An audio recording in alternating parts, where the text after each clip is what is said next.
এই ফটোখন দেখিছেনে ৰাইজ? এই ফটোখনৰ এটা ৰহস্য আছে। এজন ভাল সুস্থ ল'ৰাক এজন ডক্টৰে ৰং ট্ৰিটমেণ্টৰ ফলত ঢুকুৱাই পেলালে।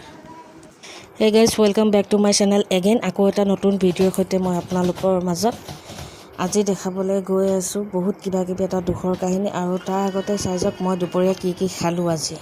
এয়া দেখিছেনে, মৰিচা শাক বেপাৰীৰ পৰা লৈছোঁ 10 টকা মুঠি 10 টকা নহয়, 2 মুঠি 10 টকাত লৈছোঁ। কি চাব এইটো? আৰু এতিয়া ধুনীয়াকৈ মিহিকৈ কুটি লৈছোঁ শাকখিনি, আৰু আলুখিনিও ধুনীয়াকৈ সৰু সৰুকৈ কাটি লৈছোঁ। দেখিছেনে, ধুনীয়াকৈ আলুখিনি মিহিকৈ দি দিছোঁ। সেইটো খাবলৈ ভাল লাগিব আৰু নহয় জানো? ৰান্ধনীবোৰো যে শান্তি নাইকিয়া নহয়নে বাৰু? কাৰণ এসাঁজ বনাওঁহে আন সাঁজ বনাবলৈ হয়েই, আকৌ দুপৰীয়া সাঁজ বনামহে ৰাতিৰ সাঁজ বনাবলৈ হয়। ৰাতিটো ভালকৈ শুৱেহে আকৌ ৰাতিপুৱা ৰান্ধনীজনী ডিউটি আৰম্ভ হয়। সেই হিচাপে মতা মানুহৰো বহুত কষ্ট, কাৰণ সিহঁতে নকৰিলে আমিতো খাবলৈ নাপাওঁ বা বিধে বিধে বনাবলৈ নাপাওঁ। গতিকে এইবোৰ সকলো কাটি মেলি ধুই কৰি ল'লোঁ। আৰু তাৰপিছতে ইয়াত দেখিছেনে, তেলত একদম ধুনীয়াকৈ পিঁয়াজ আৰু দুটামান পাঁচফোৰণ দি দিছোঁ। আৰু সিজাওঁতে কিন্তু মই নহৰু দুটাও দি দিছোঁ, কাৰণ শাকত নহৰু দুটা দিলে ভাল লাগে।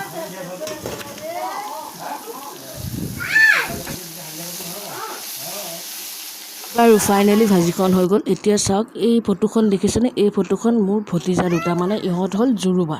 ইহঁত দুয়োটাই দেখিবলৈ প্ৰায়ে একে। এতিয়া ইহঁত বহুতেই ডাঙৰ হ'ল। মই যেতিয়া ঘৰত আছিলোঁ তেতিয়াই তোলা ফটো এখন। ইহঁত দুটা যে আগতে মই বুলি ক'লে একদম পাগল হৈ থাকে। আৰু এইখন ফটো দেখিছেনে? এইখন হ'ল মই সৰুতে, কিমান বয়স কি মই নাজানো, কিন্তু মোৰ ঘৰত আছিলে, মই লৈ গুচি আহিলোঁ ইয়ালৈ। ত' আপোনালোককো দেখুৱাব বুলি ভাবিলোঁ। আৰু এখন ফটো দেখিছে? এইখন ফটোত কিন্তু বহুত ডাঙৰ এজনী মানুহ আছে। আপোনালোকে চাওকচোন, আচলতে মানুহ এজনী নহয় দেই, ছোৱালী এজনী আছে। চাওক, আপোনালোকে চিনি পাইছেনে? নহ'লে মই কৈ দিওঁ শুনক। এইজনী হ'ল হিমা দাস এজনী, আৰু আনফালেজনী মই, আৰু মাজৰজনী আমাৰ ফ্ৰেণ্ড আছিলে। আমি মানে ট্ৰেইনৰ বিদায় মিটিঙৰ আগদিনাখন গৈ ফটো তুলি থৈছিলোঁ। আৰু এইফালে হ'ল আমাৰ দাদা দুজন, মানে এজন ঢুকুৱা দাদাজন আৰু এজন ডাঙৰ দা এতিয়াও আছে, ভালে আছে আৰু ভালে থাকক। সদায় ওপৰজনৰ ওচৰত সদায় তাকেই দোৱা কৰোঁ। আৰু এইজন সৰু দাদাজন ঢুকালে। ডক্টৰ ৰং ট্ৰিটমেণ্টে সকলোবোৰ শেষ কৰি পেলালে। ডক্টৰে জ্বৰ উঠিছিলে, কিন্তু শেষ টাইমত ক'লে কি যে গোটেই লাঞ্চটোৱেই বেয়া হৈ গ'ল। আৰু এয়া দেখিছে আবেলি টাইমত আমাৰ ছোৱালী পূৰা শুই আছে। আৰু আনফালে আকৌ আমাৰ এই ল'ৰাজনৰ বোলে দাঁতৰ প্ৰব্লেম। আৰু এইটো ঘৰ সিদিনাখন মই আপোনালোককতো দেখাইছিলোঁ যে ছোৱালী এজনী পলুৱাই আনিছে, নতুনকৈ এটা ঘৰ বনোৱা হৈছে। সেইবাবে সিহঁতক ফিটিং কৰি দিয়া হৈছে এখন বৰ্ড, এটা লাইট, লগতে এখন ফেন।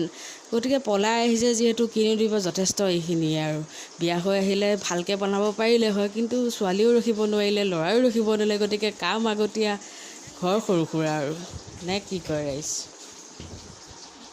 ৱাই, আমাৰ আকৌ গুণগুণৰ অভিমানবোৰ চাওকচোন। বৰমাকে পিঠা বনাইছে, পিঠা হোৱা নাই, তাইক দিয়া নাই। এইজনী আমাৰ পেন্দুৰা ছোৱালী, খালি কানিয়ে থাকে।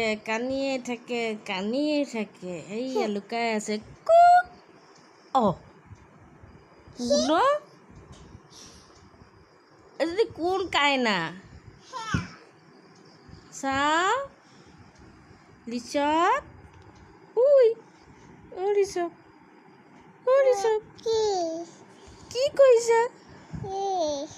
ৰিচপ, দত্ত চাওঁ, তুমি দত্ত হ'বা হা ৰিচপ?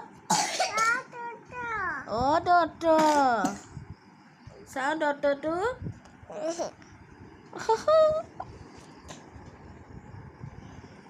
দত্ত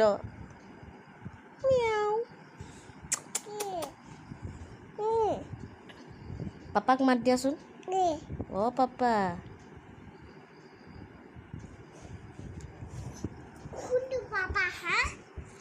কোনটো পাপা? কোনে দিছে? কোনে কি পিঠা এয়া? হা চাওঁ, কি পিঠা?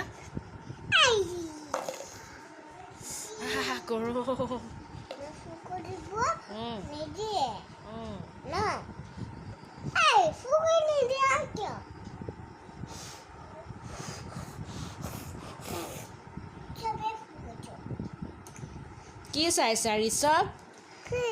পিঠা লাগে?